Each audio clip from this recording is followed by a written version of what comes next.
guys! Welcome back to my channel. And today, ginawa ko tong Instagram-inspired makeup look.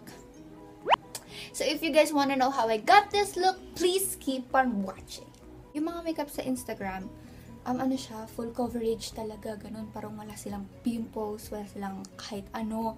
So itatry kong i-achieve yun. Kasi nga, ang laki ng pimple ko.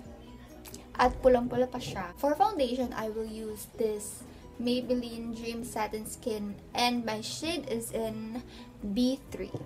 Ilalagay ko muna siya dito. Using my fingers, ikakalat ko muna siya sa buong fez.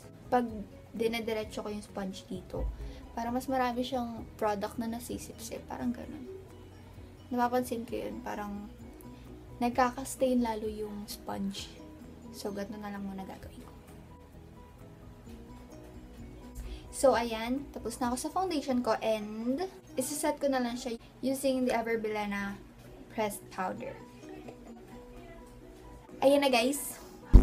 Magkikilay na ako using this. As usual, yung EB Advanced Eyebrow Kit ko. Kailan kaya nila ako kuning endorser nito? Lagi kong ginagamit sa videos ko, oh my god. Charot. Joke lang. Clear mascara pala muna. Nakakalimutan ko na to. Ayan, papatuyuin ko muna siya. So, for the eyeshadow primer, di ba naglalagay ako ng concealer tsaka powder. Pero ngayon, wag na kasi nilagyan ko na rin naman siya ng foundation kanina. Tapos, sinet ko na rin siya ng powder. Kasama na siya dun sa dalawa. So, para makatipid, hindi ko na siya lalagyan. Napakuripot ko talaga. For eyeshadow, napapansin ko kasi sa mga Instagram makeups, lagi silang neutral lang. I mean, yung matte brown eyeshadow lang and strong wing liner. Talaga, bez, yung hanggang dito, bez. Yung nakakatusok, bez. Hanggang dito. So, yun. Tatry ko gawin yon. And also sa falsies. So, for the eyeshadow, mag-ano na lang muna ako. Transition color at saka brown eyeshadow lang. For the transition color, gagamitin ko itong color na to. Ito yung palette na nabili ko sa Glad King. And blend. Napapansin ko rin sa mga Instagram makeup, guys.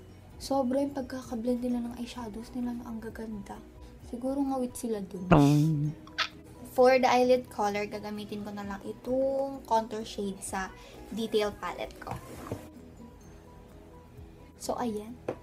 Parang nakukulangan ako. Maglalagay na lang ako ng konting black dito. Alam niyo naman ako, pagdating sa makeup, gusto ko yung super glam. As glam as I can be. Okay lang kahit hindi nyo nagawin to kasi mag-eyeliner naman mamaya. Parang di rin mapapansin. Mas gusto ko lang siya madagdagan ng color. Parang ganun. May sense ba yung sinabi ko?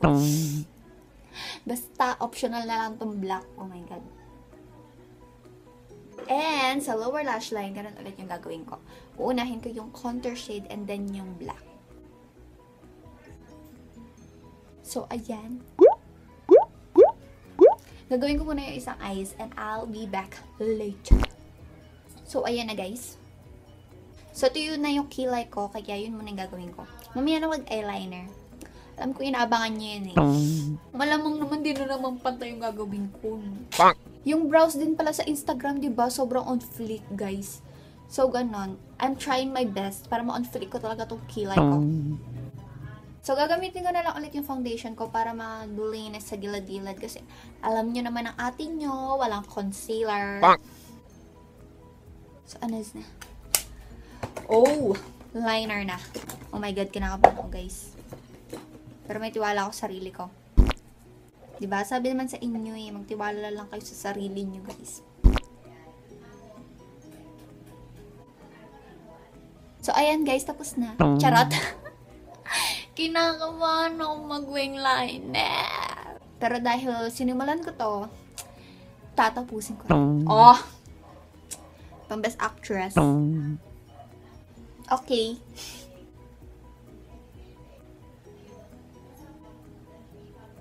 Ayan guys. Yan na yung pinaka makapal kong caring gawin. Kasi natatakot na ako baka ano na mangyari pag dinagdagan ko pa siya. Kaya yan na lang guys. Maging happy na tayo dyan. Okay. So, sa kabila na. So yun guys. I did my best. Pero, di naman na mapapansin yan. Sana. Mag-falsies naman tayo. Okay lang yan. Pero kasi ang kapal. Anyways, mamaya na ako maglalagay ng falsies. Mag-ano muna ako. Face makeup. Ganun. Contour bez. Sa Instagram kasi, diba, super yung contour nila. Ang heavy. Cream kasi yung gamit nila. Pwede man kayo bumili nun yung mga concealers na pang contour, ganun. Pero kasi ngayon, ang meron lang ako is yung detail contour palette ko. So, i-heavy ko na lang din yung powder contour.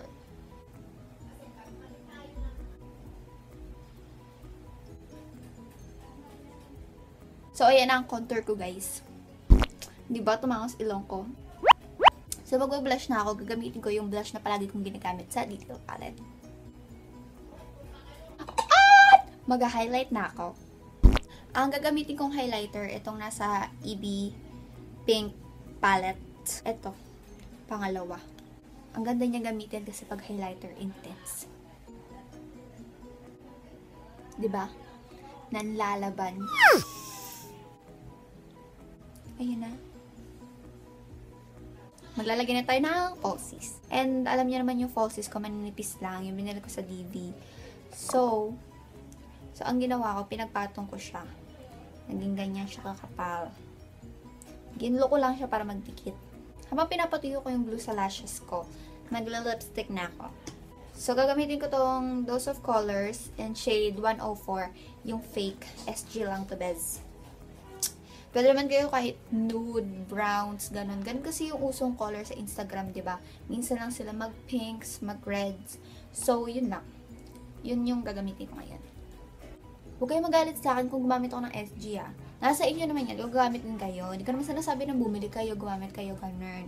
Ito lang yung preference ko. Kung ayaw nyo, diba? Iba yung kulay niya sa cam. Saka medyo red-orange siya. Pero sa totoong buhay, guys, ano lang siya. Reddish-brown. Siguro sa lights ko lang yun. Pero okay na rin yan. Pop of color. English. So, guys, ito na. Hindi pa tuyo yung glue.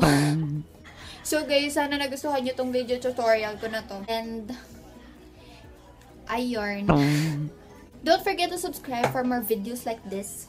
And, comment kayo ng kahit ano sa baba. Suggestions, recommendations, comments, everything sa baba. And, yun lang guys. Thank you so much for watching. And I'll see you in my next video. Bye!